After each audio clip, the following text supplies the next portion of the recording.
안녕하세요. 저는 경기도에서 네일샵을 운영하고 있는 30대 기혼 여성입니다. 저는 19 이른 나이에 부모님 두 분 다 사고로 갑작스레 돌아가셨습니다. 그래서 남들보다 조금 일찍부터 일을 시작했어요. 사실 부모님 살아계실 때에도 넉넉한 형편은 아니었어서 저는 고등학교 1학년 때부터 여러 아르바이트를 했었습니다. 그래서인지 대학은 처음부터 꿈도 안 꿨고 졸업 후 바로 일할 수 있는 직업을 찾았습니다. 그렇게 학생 때 미리 따놓은 네일 자격증이 있어서 저는 고등학교 졸업하자마자 곧바로 취업할 수 있었어요. 그때부터 시작한 네일을 저는 지금도 여전히 하고 있네요. 비록 아무것도 없이 시작했지만 다행히 어디 빚은 안 지고 그렇게 혼자 앞가림하면서 살았어요. 그런데 돈의 결핍보다는 부모님이 안 계시니 일이 힘들 때나 몸이 아플 때나 배로 괴롭더라고요. 비록 없이 살았어도 사랑은 많이 주신 부모님이셨거든요. 의지할 가족이 갑자기 이 세상에서 없어지니 많이 허탈했어요. 그러다 제 남편을 만나 지금은 행복한 가정 이루고 잘 살고 있습니다. 지인의 소개로 만난 남편은 제 눈에 너무 완벽한 사람이었습니다. 저는 고졸에 대학도 못 나왔지만 남편은 명문대 졸업하고 대기업을 다니고 있었으니까요. 그런데 학벌도 짧고 고아인 저보다 이상하게 남편이 더 자존감이 낮더군요. 얘기를 들어보니 남편이 그리 화목한 집안에서 자란 건 아니었어요. 어머님께서는 시부께서 돌아가시곤 장남이 잘 돼야 한다며 시숙을 많이 밀어주셨대요. 학원비와 용돈은 시숙에게만 넉넉히 지원해 주셨다 합니다. 그런 것뿐만 아니라 어린 남편이 보기엔 어머님이 자식 사랑도 첫째인 형에게 유독 더 많이 쏟으셨다 합니다. 둘째인 남편은 반에서 1등을 해도 별로 기뻐하지 않는 시모였대요. 둘째가 감히 첫째 길을 꺾는다면서요. 저는 조금 못 살긴 해도 사랑받은 기억이 남아 있었지만 남편은 그런 기억이 잘 나지 않는다 해서 얼마나 마음 아팠는지 모릅니다. 저랑 다른 결이긴 하지만 남편 역시 가족의 사랑을 그리워하는 사람이었죠. 그래서 저희는 연애를 할 때부터 자연스레 서로의 보호자가 됐습니다. 마음이 힘들 때나 몸이 아플 때 서로가 필요한 순간마다 서로의 옆에 있어 주었죠. 결혼하고도 큰 문제는 없었는데 결혼 후 잠깐 위기가 있긴 했어요. 결혼 후 어머님께서는 저를 엄청 예뻐하시는 것까진 아니었어도 따로 제 집안이나 직업에 편견은 없으신 분이었습니다. 종종 어머님께서는 장남보다 차남이 먼저 장가간 게 신경 쓰이신다며 제 주변에 괜찮은 처자 있으면 시숙 좀 소개시켜주라고 말씀하셨었어요. 그랬던 어머님이 시숙이 교사 형님과 결혼에 성공하자 제게 엄청 모질게 굴기 시작하더라고요. 시모는 평소에 치장하시는 걸 별로 좋아하시지는 않는 분이었어요. 결혼하고 초반에는 제가 어머님과 빨리 친해지고 싶어서 원래 성격보다 더 살갑게 굴었습니다. 한번 네일아트 받으시러 오시라고 해도 절대 안 오셔서 애교스럽게 제가 애원하면 시모는 마지못해 오셨어요. 저 매일 오매불망 어머님께서는 언제 제 샵에 오시나 기다리고 있어요. 한 번만 오셔서 시술 받아보세요. 요즘 어머님들이 많이 하는 고급스러운 스타일로 제가 해드릴게요. 네? 꼭 한번 해드리고 싶어서 그래요. 아유, 거주장스럽게 나이 먹어서 네일아트 그런 걸 못하러 해. 그냥 했다 쳐라. 내가 네 마음만 고맙게 받으마. 어머님 일상생활 하실 때 하나도 안 거슬리는 심플한 디자인도 많아요. 그래도 며느리가 네일샵 하는데 한번 구경도 오시고 바람도 쐴 겸 나오시면 좋잖아요. 네? 처음에는 어머님이 마지못해 오셨는데 막상 해드리니 엄청 좋아하셨습니다. 은근히 다음에 하고 싶은 디자인을 찾아 제게 사진을 보내기도 하셨어요. 에휴, 아들만 둘인 삭막했던 집안에 애교스러운 초이 네가 들어오니까 우리 집안에 활기가 넘치는 것 같아 내가 요즘 너무 행복하구나. 딸 가진 엄마들이 이런 기분이려나? 어머님, 저 감동받아서 눈물 나잖아요. 내가 무슨 복이 많아서 우리 초이를 이렇게 만났는지 몰라. 너도 날 시어머니라 어렵게 생각하지 말고 친정엄마처럼 생각해. 내가 항상 네 편인 거 알고 있지? 말씀만으로도 너무 감사해요. 어머님, 저 결혼하고부터 매일이 너무 행복해요. 에휴, 나중에 첫째 며느리도 딱 우리 초이같이 싹싹하고 야물딱진 애가 들어와야 할 텐데 요즘 걱정이 많아. 큰 며느리가 늦게 들어와서 우리 초이랑 잘 지낼지도 걱정이고 나랑 잘 맞을지도 걱정이고. 에이, 미래의 제 형님도 분명 좋으신 분이실 거예요. 너무 걱정 마세요, 어머님.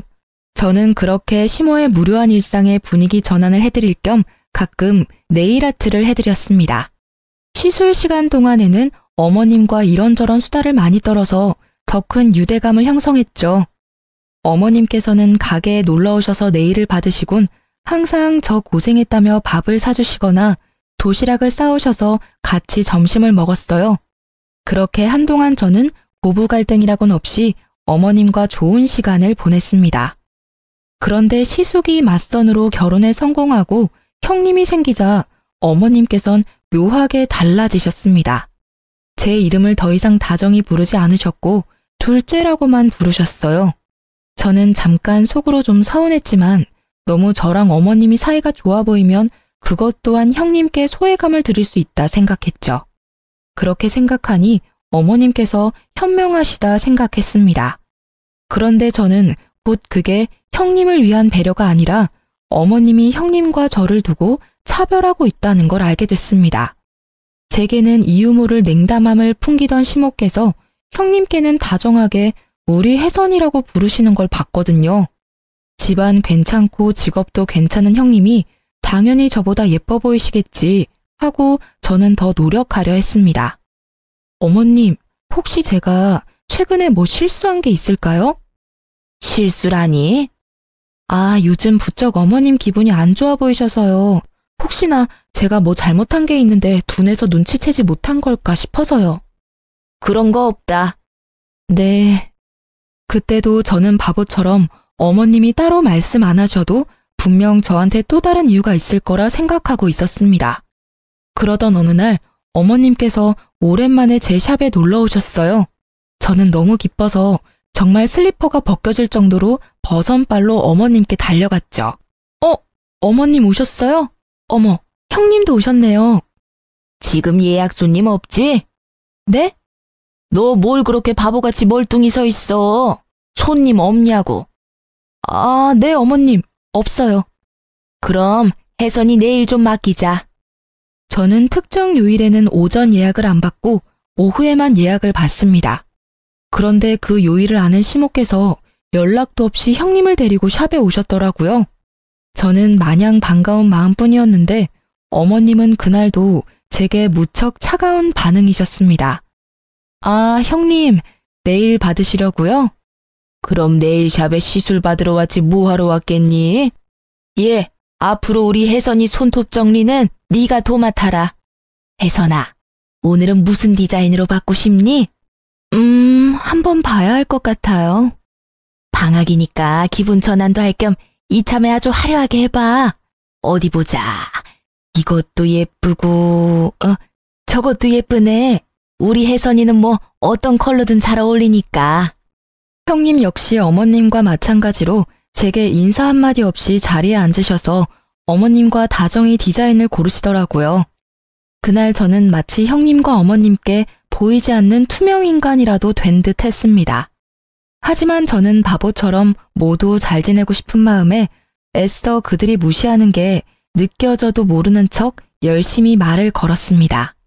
형님, 손이 어쩜 이렇게 고우세요? 손가락 모델하셔도 될 것 같아요. 매장에 음악을 틀어놓기는 했지만 바로 앞에서 시술하는 제 목소리가 안 들릴 만큼 시끄러운 건 아니었습니다. 하지만 형님은 제 말을 가볍게 무시하고 곧바로 어머님께 말을 걸더라고요.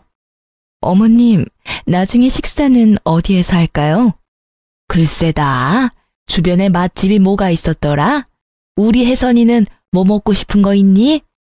어머님, 그때 저랑 가셨던 맛집 어떠세요? 시술 끝나고 형님이랑 다 같이 가요. 예, 둘째 너는 아무리 그래도 마실 거라도 한 잔 내놓지 않고 종알종알 말만 많니? 참 셀프라지만 어휴.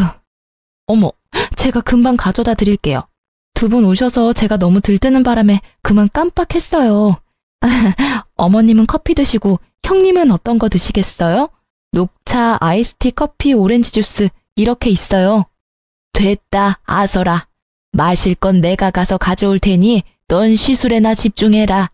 원 산만해서는 우리 혜선이는 커피는 못 마시니까 주스 괜찮지? 네, 어머님. 역시 제 취향 너무 잘하세요. 감사합니다. 형님 죄송해요. 제가 정신이 없어서 오셨는데 음료 한 잔을 못 드렸네요. 동서 되게 애쓴다. 네? 어떤... 동서, 평소에 고객들한테 억지로 말 많이 걸어야 하지? 근데 애쓰지 마. 우린 가족이잖아. 지금은 굳이 말 안 걸어도 돼. 그리고 난 좀 조용히 시술 받고 싶어. 알잖아. 교실 워낙 시끄러운 거. 그래서 모처럼 쉬는 날은 좀 조용히 있고 싶네. 무슨 말인지 이해했지? 네? 네. 그렇게 형님은 어머님이 잠시 안 계실 때 제 입단속을 시키더니 그 뒤론 어머님이랑 폭풍 수다를 떨더군요. 저는 그 수다에 끼어들지 못했어요. 저도 사람인지라 수치심이 느껴져 더 이상 살갑게 먼저 형님께 대화를 시도하지 않고 묵묵히 시술만 했습니다. 그런데 어머님까지 기본 손톱 케어를 다 해드리고 나자 두 분은 제게 고맙다거나 고생했다는 말 한마디 없이 바삐 일어나시더라고요. 네, 결국 저만 빼고 형님과 어머님은 식사를 하러 갔습니다. 도대체 제가 뭘 잘못했길래 그렇게 냉담하신 건지 저는 또 바보같이 혼자 서운함을 꾹꾹 눌렀어요. 그런데 그 다음날 형님에게서 연락이 왔어요. 저는 어제 인사 없이 가서 미안했다, 고마웠다 이런 말을 들을 줄 알았는데 형님께서 처음부터 하는 말이요. 어쩔 거야? 여보세요? 형님 아니세요? 내 번호 안 떠? 뭘 또 물어? 나 맞아. 형님, 왜 그러세요? 동서, 내 손톱 어쩔 거냐니까? 손톱이 왜요? 무슨 문제 있으세요? 일단 제일 문제는 손톱이 너무 거추장스럽고 불편해 죽겠어. 게다가 엄청 따끔거리고 손톱 사이에 진물도 나오는 것 같거든? 어떻게 배상할 거야? 아니 실력 개뿔도 없으면서 무슨 샵을 하겠다고. 형님, 아무리 화가 나셨다 해도 좀 말씀이 지나치시네요. 우선 손은 괜찮으세요? 죄송해요. 저도 샵하면서 정말 이런 경우는 처음이라 이유를 모르겠어요. 일단 저랑 같이 병원부터 가시겠어요? 내가 왜 너랑 같이 병원을 가야 하니? 그리고 사과를 할 거면 똑바로 해. 저 형님, 속상하신 마음은 알겠는데 호칭은 똑바로 해주세요. 뭐? 꼴에 지금 자존심 상한다 이거야? 시댁 식구들 앞에서나 우리가 형님 동서지. 그나저나 내 손톱 어쩔 거냐니까? 손님이 클레임을 걸었으면 사과를 제대로 해야 할 것 아니야. 장사 이따위로 할래? 가게 문 닫고 싶은 거 아니지? 멀쩡한 손톱 몇 개는 부러졌다고. 이거 어떻게 책임질 거야? 형님, 저는 평소대로 시술했고, 아니, 오히려 더 신경 써서 해드렸어요. 같이 병원도 가기 싫다시고 진짜 손톱 문제 생기신 게 맞다면 샵 한번 들려주세요. 제가 원인 파악해볼게요. 어머, 내가 왜 그래야 하는데? 됐고, 가족끼리니까 내가 이번 한 번만 눈 감아줄게. 그 대신 나도 피해를 봤으니까 오는 게 있어야겠지? 동선의 샵 정기권 얼마야? 20회짜리 있으면 그걸로 끊어주고 퉁쳐. 네? 그게 무슨 말씀이세요? 왜? 아까워? 형님 저 뭐 믿고 20회나 시술 받으시려고요. 또 문제 생기면 어떡해요? 뭐? 제가 병원에 가자니까 한사코 거절하며 저희 샵 내일 정기권으로 이 상황을 퉁치자는 형님의 말이 의아하더군요. 게다가 전화하는 내내 저를 무시하는 말투에 기분이 많이 나빴던 저는 바로 그 제안을 거절했어요. 그건 안 되겠네요. 뭐? 그렇게 나온다 이거지? 형님은 그렇게 혼자 씩씩거리다 전화를 끊어버리더라고요. 제가 문자랑 전화를 남겨도 다 무시하길래 진짜 손톱에 문제가 생긴 게 맞나 의심이 들었죠. 손톱 사진이라도 보내달라고 했는데 형님은 그렇게 아무런 연락이 없었어요. 그러다 며칠 후에 시댁에서 형님을 마주할 수 있었습니다. 형님과 인사하자마자 손을 확인했는데 장갑을 끼고 계시더라고요. 식사가 전부 끝나고 난 뒤에야 저는 형님께 말을 붙일 수 있었어요. 형님, 잠깐 저랑 얘기 좀 나눠요. 잠깐만, 동서 기다려볼래? 어머님, 설거지 두세요. 며느리가 둘씩이나 있는데 어머님이 왜 설거지를 하세요? 이제 설거지는 저희한테 맡기세요. 안 그래, 동서? 어머, 역시 우리 큰아가는 뭐 흠잡을 데도 없고 센스가 넘쳐. 둘째는 보고 배워라. 네, 어머님. 그래놓고 형님은 주방에 서서 제게 귓속말을 했습니다. 난 동서 때문에 손 다쳤으니까 설거지는 동서, 너 혼자 해. 형님, 장갑 벗어보세요. 제가 봐드릴게요. 뭐? 그럼 지금 내가 뭐 거짓말이라도 한다는 거야? 저한테 말씀하셨던 것처럼 손톱 부러지고 짓물라고 하는지 제가 봐드린다고요. 그래야 병원비도 드리죠. 참나, 됐거든? 내가 거지야? 병원비가 없겠어? 제가 억지로 형님 장갑을 벗기려 하자 벼랑간 형님이 우는 척을 하더라고요. 아니, 동서, 내가 그렇게 싫어? 이게 무슨 일이냐? 너희 싸웠냐? 그땐 저희 남편과 시주께서 담배 피러 마당에 나간 상태였고 놀란 시모만 무슨 일이냐고 한 걸음에 달려오셨어요. 어머님, 아무래도 동서는 제가 마음에 안 드나 봐요. 저는 정말 잘 지내고 싶었는데.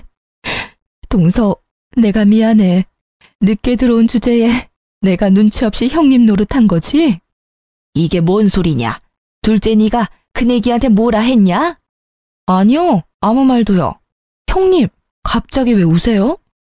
그날 내일 받고 내가 돈 안 내고 가서 미안해. 난 어머님이 내신 줄 알았어. 어머님, 소란 일으켜 죄송해요. 동서가 내일값 달라 해서 제가 미안하다고 사과했어요. 동서, 내가 바로 입금할게. 근데 공짜 내일 했으니 시댁 일은 나 혼자 알아서 다 하라는 말은 좀 심한 것 같아. 왜 동서까지 설거지하게 만드냐고? 우린 이 집에 들어온 며느리잖아. 며느리로서 도리는 다 해야지. 오늘은 동서 말대로 나 혼자 설거지할게. 난 동서랑 사이좋게 지내고 싶어. 형님은 어머님 앞에서 명령기를 펼치셨고 고작 설거지가 하기 싫어서 형님을 울렸다는 모양새를 만들어 저를 모함했습니다. 너무 황당하고 어이가 없는데 아무것도 모르고 혼부터 내는 시모를 보고 저는 더 억울했죠. 너 그깟 네일아트 해주는 게 뭐 그리 잘나서 이 나라 이바지하는 교사 형님한테 진상짓 하고 있냐? 지금 질투하는 거야? 그런 게 아니라요, 어머님. 제 말도 좀 들어보세요. 어디 큰 소리야? 이제 시애미도 구분 못해? 어디 윗사람 공경할 줄도 모르고 어줍잖은 견제를 하고 있어. 못난 것, 으이그. 어머님, 제 말은 들어보시지도 않고 어쩜 그러세요. 지금 너 나한테 소리 질렀냐? 잔말 말고 설거지나 깔끔하게 다 해놔라. 난 그네 진정시키고 올 테니. 저 설거지 못하겠어요. 이유 없이 미움받을 바에 미움받을 짓 하고 미움받을래요. 아니, 저게 정말? 어머님, 그냥 두세요. 동서, 자격지심이 너무 심한 거 아니야? 형님이야말로 저한테 왜 이렇게까지 하시는지 모르겠어요. 저는 정말 사이좋게 지내고 싶었거든요. 이제 그럴 마음 싹 사라졌어요. 거짓말에 이간질에 도대체 형님이 얻는 게 뭔가요? 시모와 형님은 제 울음기 섞인 말에도 아랑곳하지 않고 안방으로 사이좋게 들어갔습니다. 형님은 그 순간 저를 보고 묘한 비웃음을 흘리더라고요. 와, 순간 사이코패스인 줄 알았어요. 저는 그 방문을 바라보다 고무장갑을 내팽개치고 마당에 있는 남편을 데리고 시댁에서 나왔습니다. 저를 일방적으로 모함하고 괴롭힌다고 해서 울면서 당하고 있기 싫었거든요. 제 손에 이끌려 집에 돌아온 남편은 혹시 무슨 일이 있었냐고 물었죠. 하지만 저는 아무 일 없다고만 말했습니다. 남편에게 곧장 다 말할까 했지만 안 그래도 회사 일로 요즘 너무 힘들어하는 남편 머릿속을 더 복잡하게 만들고 싶지 않았습니다. 시모는 설거지 안 하고 갔다고 한마디 할 줄 알았는데 잠잠했습니다. 형님도 아무런 연락이 없었고요. 그러다 저는 놀라운 사실을 깨달았습니다. 그즘 휴대폰을 바꿨었는데 제 모든 통화 내용이 자동 녹음되고 있었더라고요. 생각해보니 형님과의 통화 내용도 있겠다 싶었죠. 찾아보니 정말 다행스럽게도 형님이 제게 막말하며 진상짓했던 통화 녹음이 남아 있었습니다. 저는 아무런 말도 덧붙이지 않고 형님에게 통화가 녹음된 파일을 톡으로 보냈습니다. 그러자 형님은 제게 바로 전화를 걸어 싹싹 빌더군요. 동서, 통화 녹음하고 있었던 거야? 얼마 전에 전화 고장나서 바꿨는데 자동으로 통화 녹음이 됐더라고요. 어머님 눈에는 마음 넓고 천사 같은 형님인데 저한테 이렇게 막말하신 거 막상 들으시면 어떤 반응하실지 저 너무 궁금해요. 동서, 일단 만나서 얘기하자. 나도 동서 말대로 사이좋게 지내고 싶어. 왜 아니겠어. 내가 정말 미안해, 응? 이거 나 말고 또 다른 식구들한테 보낸 건 아니지? 저 바빠서 전화 이만 끊을게요. 동서!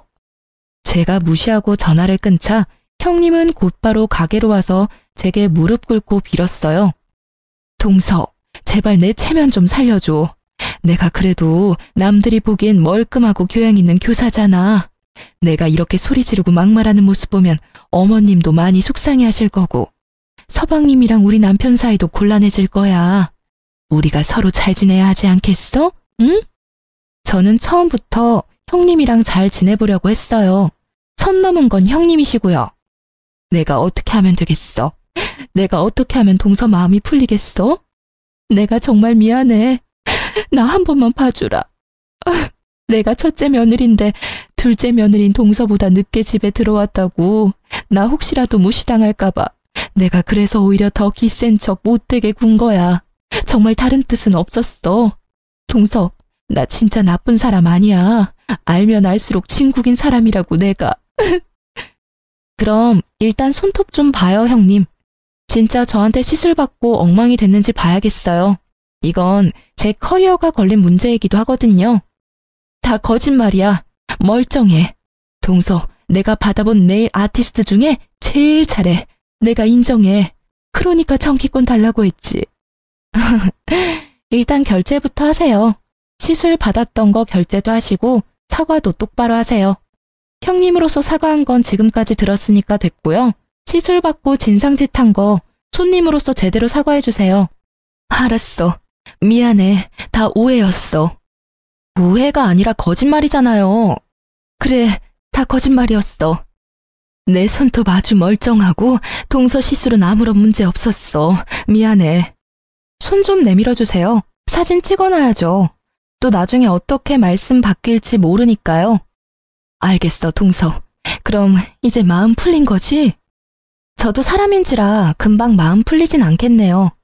그래도 앞으로 사이좋게는 못 지내더라도 우리 나쁘게 지내진 말아요. 저는 진심으로 형님 환영했고 형님이 생긴다는 것만으로도 기뻤어요. 알지. 내가 동서 마음 다 알지. 어머님께도 그때 오해 만든 거 형님이 알아서 풀어주실 거죠? 당연하지. 내가 만든 일인데 내가 풀어야지. 결국 저는 미안하다며 손이 발이 되도록 비는 형님의 사과를 받아줬어요. 형님이 어머님께 뭐라고 말했는지 모르겠지만 어머님은 싸우지 말고 다 같이 잘 지내보자고 연락이 먼저 오셨어요. 하지만 저는 이미 상처를 받아서 어머님께 더 이상 살가운 며느리가 될 수는 없더라고요. 원래라면 시댁에 자주 가서 좋은 시간 보냈을 텐데 저는 시댁에 가는 발걸음을 줄여나갔습니다. 남편 역시 저 때문에 시댁의 발길을 끊었습니다. 그때 시댁 식구들과 불화 말고도 저희 부부가 많이 힘들었을 때였거든요. 딩크족이라고 요새 아이를 안 낳는 부부들이 많아졌잖아요. 저희는 아이를 안 낳는 게 아니라 너무나 원했지만 아이 계획을 조금만 늦추기로 했습니다. 직장에서 은근히 괴롭히는 상사 때문에 남편이 힘들어했거든요. 대놓고 괴롭히면 고발이라도 할 텐데 그런 건덕지를 남기지 않으니 아무 대처도 할 수 없었어요. 게다가 매일 야근에 시달리며 과로까지 하니 사람이 망가져간다는 게 두 눈으로 보이더군요. 저는 남편에게 힘들면 말하라고 몇 번이나 말했지만 남편은 꿋꿋하게 참았어요. 원래대로라면 저희가 아이를 가지기로 계획한 해였어서 더 열심히 일해야 한다고요. 그러던 어느 날 남편이 흐느껴 울면서 회사를 그만두고 싶다고 고백했습니다. 저는 고민하지 않고 남편에게 1년만 쉬라고 했어요. 남편은 곧바로 이직할 회사를 알아보겠다고 했지만 저는 천천히 가자고 했어요. 남편이 살도 너무 많이 빠지고 피폐해 보였거든요. 저는 든든한 친정도 없고 비록 가진 거 없이 자랐지만 제 사업으로 돈을 좀 벌어놓은 상태였고 지금 벌이도 나쁘지 않아서 그 정도쯤은 남편을 뒷바라지할 수 있었습니다. 연애 때 남편이 혼자인 제게 많은 힘이 되어주었는데 이번에는 제가 남편에게 울타리가 되어주고 싶었어요.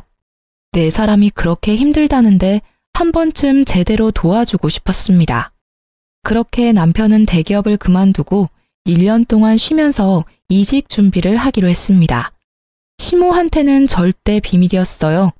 워낙 고지식하신 옛날 분이라 힘들게 들어간 대기업 그만뒀다고 남편을 잡을 게 분명했거든요.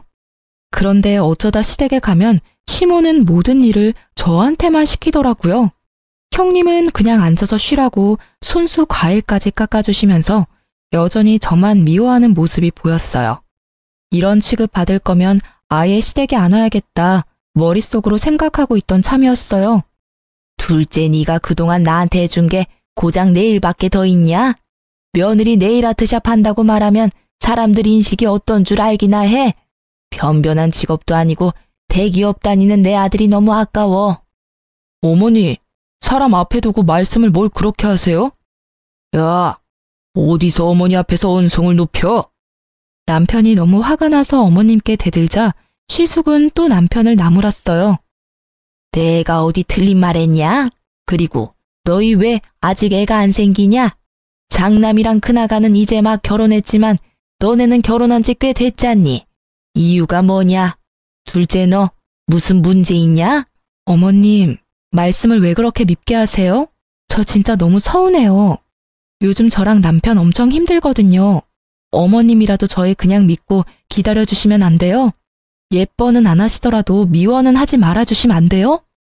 제가 너무 서운하고 화가 나서 어머님한테 반박하니 형님은 시모와 합세해서 저한테 버릇없다고 갑자기 훈계질을 하더군요. 아니 보자 하니까 동서, 그게 무슨 말버릇이야? 아무리 대학 안 나왔다지만 초중고에서 예의 공경 이런 거 안 배웠어? 어서 어머님께 잘못했다고 사과드리지 못해? 네? 형님이 저한테 하실 말씀은 아닌 것 같네요. 제 말에 움찔하던 형님은 찔리는 게 있으니 또 조용해지더군요. 남편이 사실은 이라고 운을 떼자마자 저는 남편을 다독이며 시댁에서 나와버렸습니다. 그 상황에서 회사까지 관뒀다 하면 난리가 날 것 같았거든요. 대신 저는 소심한 복수로 시댁 제사 지낼 때 말없이 시댁에 안 갔어요. 시모께서 음식을 다 했는지 제게 왜 안 왔냐고 늦은 저녁 전화가 왔어요. 저는 샵 예약도 꽉 찼고 너무 바빠서 못 간다고 말씀드렸죠. 그리곤 분명 옆에서 듣고 있을 형님을 위해 이 말도 함께 덧붙였어요. 어머님, 네일아트 하는 모자란 며느리 말고 든든한 교사 며느리 있잖아요. 형님은 워라밸 좋으니까 일찍 마치셨잖아요.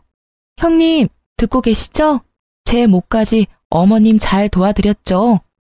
너 안 와서 큰아가 혼자 개고생했다. 시모께서 워낙 손이 크셔서 음식을 엄청 많이 하시거든요. 형님 혼자 뼈 빠지게 시모 돕느라 고생했다고 들으니 속이 그나마 풀렸습니다. 그렇게 빚고자 형님은 그게 열받았는지 또다시 이간질을 하려 들더군요. 그 다음날 네일샵에 연락도 없이 시모랑 형님이 들이닥쳤습니다. 그때 저희 남편은 샵 유리창을 닦고 있었어요. 감히 대기업 다니는 내 아들 불러서 이따위 청소를 시키고 있어? 자기 아들 유리창 좀 닦는다고 기겁하며 개거품 무는 시모였어요. 형님은 시모 옆에 착 달라붙어서 아주 얄밉게 말했습니다. 어머님, 제 말 맞죠? 지나가는데 가끔 여기 청소하고 있더라고요. 게다가 제가 그이 통화하는 거 우연히 들었는데요. 지금 백수라고. 뭐? 너 그게 사실이냐? 엄마, 그게 사정이 있어서요. 저희 부부의 자세한 사정은 모르면서 그렇게 이간질 시도하는 형님을 보고 저는 너무 화가 나더라고요. 시모는 왜 회사 멀쩡히 다니다 백수가 됐냐고 물으시다 이내 저를 며느리로 잘못 들여서 그렇다는 둥 저 때문에 아들한테 안 좋은 일만 생긴다며 억지를 부리셨어요. 엄마는 아무것도 모르시면서 왜 이 사람한테 함부로 말씀하세요? 뭐가 다 이 사람 탓이에요? 모자란 제 탓이죠. 네, 저 힘들어서 회사 그만뒀어요. 그래서 이 사람한테 생활비며 이직하는데 드는 돈들 지원받으면서 지내고 있어요. 뭐? 아이고야, 다들 힘들게 회사 다닌다. 뭐가 대단히 힘들다고 멀쩡히 잘 다니던 대기업을 그만둬. 남들은 못 가서 안달인데.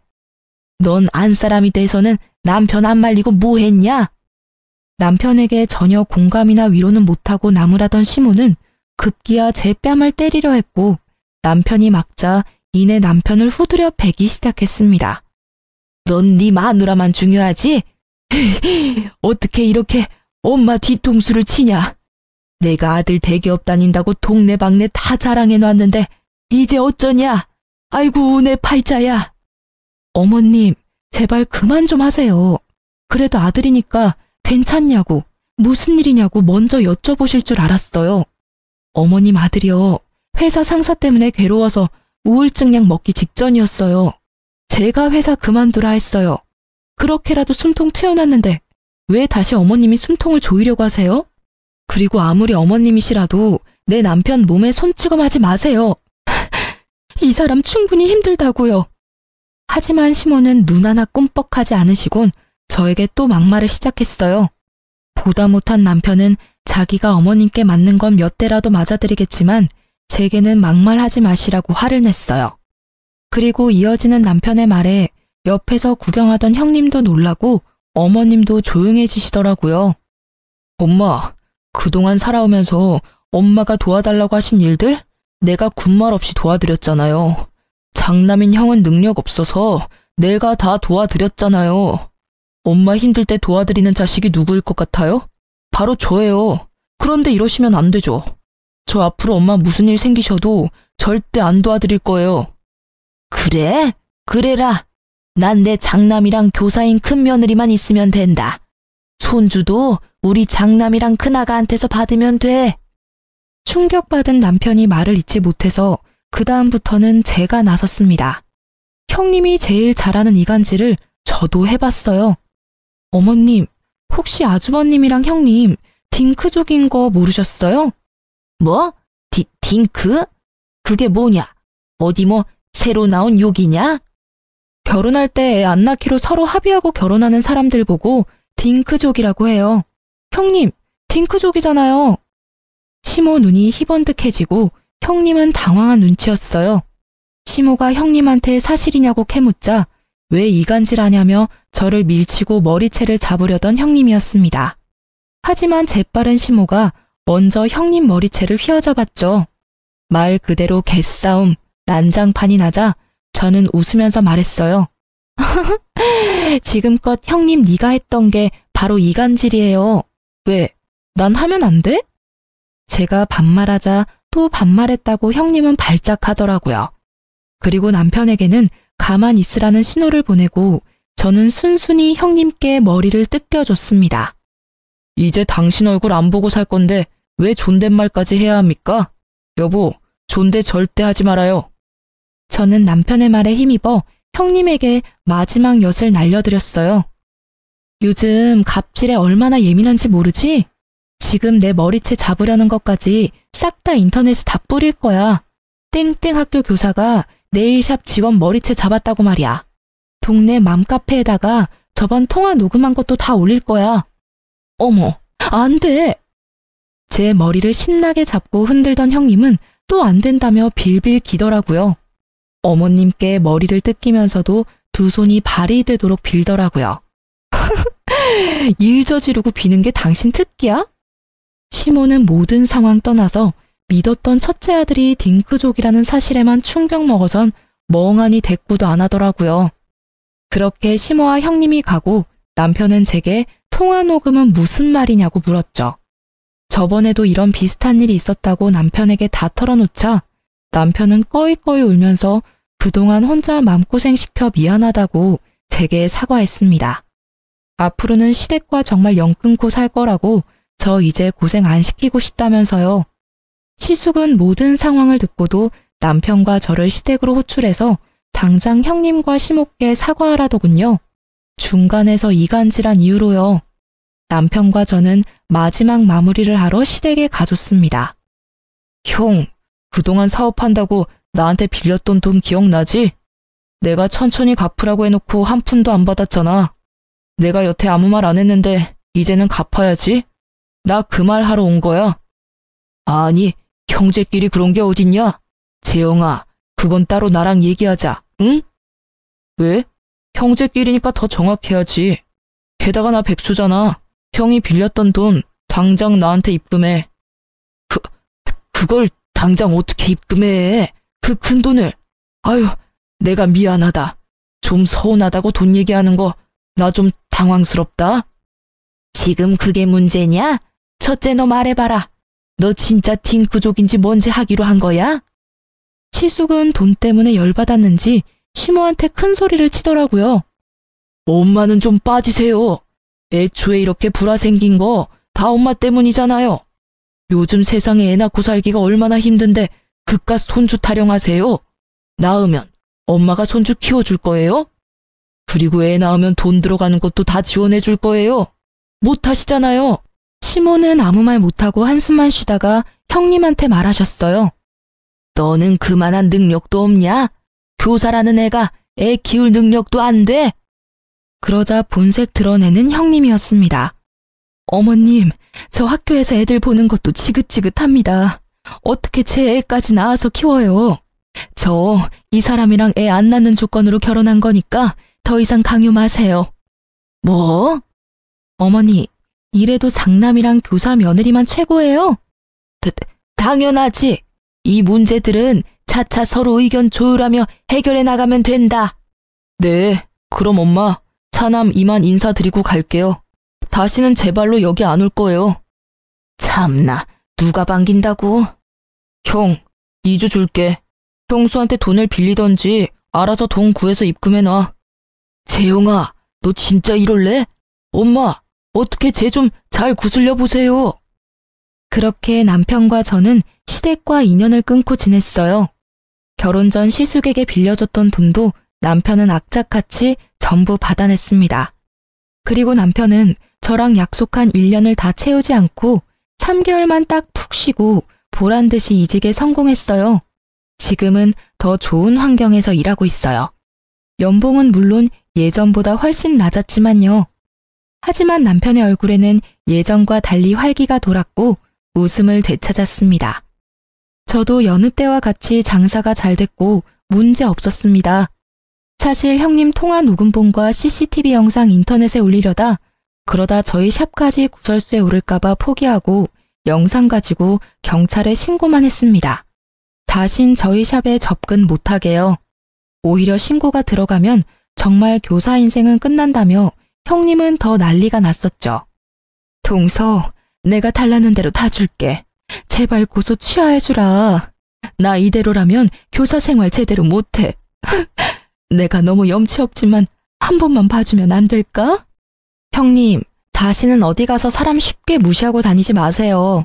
내 눈에 눈물 나게 하면 피눈물 나게 복수하는 나 같은 사람도 있어요. 저는 합의 절대 안 해주려다 합의금 두둑히 받아서 금융치료 잘했습니다.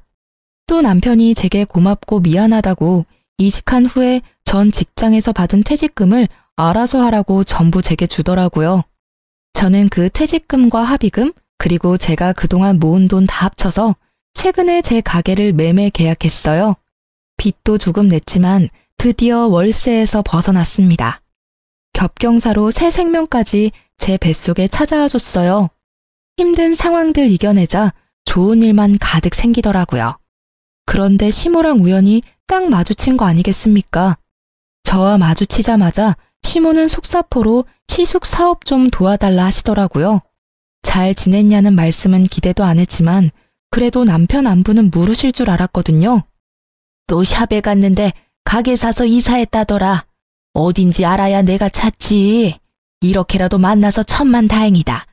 니들 돈이 어디서 났니? 너 내 생각보다 돈이 좀 있는 거지? 네 남편이랑 네가 좀 우리 큰아들 사업 좀 도와줘야겠다. 많이 힘들어해 우리 장남이. 어머님이 좋아하는 교사 며느리 두고 왜 저한테 돈을 달라 하세요? 그 망할 것은 말도 꺼내지 마라. 시모가 쌍욕을 하면서 형님 이야기를 해서 들어보니 시숙 사업 어려워지자 교사 형님께선 곧바로 고민도 없이 이혼을 요구했다 합니다. 시모는 이제 와서 제 편을 들면서 형님 욕을 시작했습니다. 내가 교사라는 점 하나 믿고 너무 걔를 신뢰했어. 오죽하면 너랑 나 사이 이간질하는지도 모르고 홀라당 넘어갔잖니. 그래서 마지막엔 내가 그것 싸대기를 시원하게 날려줬다. 웃으면서 은근히 제 손을 잡으려 해서 저는 시모의 손을 거칠게 거부했어요. 그러자 시모는 머쓱한지 시숙의 근황까지 털어놓으시더라고요. 시숙은 절대 이혼 안 해줄 거라고 배신감에 쌓여 형님 인성 파탄났다며 동네 맘카페에 형님에 대한 신상과 더불어 형님 욕을 도배하듯 올려서 진흙탕 싸움 났다고 합니다. 자세히는 모르지만 한때는 형님이었던 그 여자는 교육청에서 징계를 받을 것 같더라고요. 저는 신나서 이야기하는 시모에게 시숙 도와줄 돈 같은 건 없다고 냉정하게 말했습니다. 화를 낼 줄 알았는데 갑자기 눈을 크게 뜨면서 제 배를 주시했습니다. 너 배가 볼록하구나? 네, 맞아요. 저희 애기 생겼어요. 그러자 울면서 냅다 바닥을 치는 시모였습니다. 내가 잘못했다. 한 번만 봐줘라. 우리 예전에 사이 좋았잖니. 아이고, 우리 손주가 여기 있었어. 아들이야, 딸이야? 어머, 할머니야, 우리 아가. 울면서도 기뻐하는 시모의 모습에 소름이 돋더라고요. 저는 곧바로 배를 감추며 애기 태어나도 어머님께 보여드릴 일은 없다고 매몰차게 자리를 떴습니다. 그동안 시모의 전화를 피했던 남편은 그날만큼은 어머님 전화를 받았어요. 이제야 전화를 받냐? 너 애기 생긴 걸 왜 진작 말 안 했냐? 엄마가 그럴 만한 자격 있으세요? 집사람 태교에 안 좋으니 다신 연락도 하지 마세요. 아이고, 내가 미안하다. 다 진심이 아니었어. 아들, 엄마랑 얼굴 안 보고 지낼 거야? 네, 전화 끊을게요. 아들. 그렇게 시모는 남편에게 일방적으로 용서를 빌다가 또 태교에 안 좋으면 출산 때까진 연락을 안 하고 있겠다며 사라지셨습니다. 현재 저는 다행히 출산 잘했고 아이도 건강하게 잘 크고 있습니다. 남편에게 나중에야 들었는데 시숙은 사업 망하고 시댁 집까지 근저당이 잡혀서 빚 갚느라 공사판 전전하고 있다고 합니다. 남편이 마음이 약해서 아예 도와주지 않은 건 아니었대요. 못 받을 걸 알면서도 착한 남편은 시숙에게 조금 돈을 빌려줬다고 합니다. 남편을 믿으니까 그 액수가 얼마인지는 굳이 묻지 않았어요. 시모는 식당 알바를 하신대요. 그 뒤로 남편도 저도 뵌 적은 없는데 가끔 남편에게 돈을 입금하십니다. 애기용품 사라고 보내시는 것 같아요. 남편은 본인이 받은 상처와 제가 받은 상처가 있으니 꿈쩍도 안 하고 돈을 그대로 다시 시모께 보내고 있습니다. 그리고 애기 얼굴 좀 제발 보여달라고 애원하는 시모한테 얼굴은 직접 보여줄 수 없다고 딱 잘라 거절했습니다. 아이 사진만이라도 한 장만 보내달라고 너무 애원하셔서 사진만 보내드렸어요. 장난만 있으면 된다고 연끈 차던 표독스러운 시모의 얼굴이 잊히지 않아서 직접 뵐 일은 아무래도 평생 없을 것 같습니다. 친정이 없던 저는 시댁 식구들이랑 정말 잘 지내고 싶었어요. 욕심이라면 욕심이었죠. 가족의 따뜻함을 시댁에서 찾으려고 했다니. 여러분, 가족이라고 무조건적으로 참아주고 살 수는 없다고 생각해요. 남편도 지금껏 살아오며 시모와 시숙을 여러 번 용서하고 인내했기에 더 큰 감정이 터진 것 같습니다. 아무리 가족이라 해도 서로 말 한마디 함부로 하면 안 된다는 걸 너무나 잘 아는 저희 부부예요. 저희 세 식구는 앞으로 최선을 다해 서로를 사랑하며 보듬으며 남은 인생 열심히 살아가려고요. 지금까지 제 긴 사연 들어주셔서 감사합니다.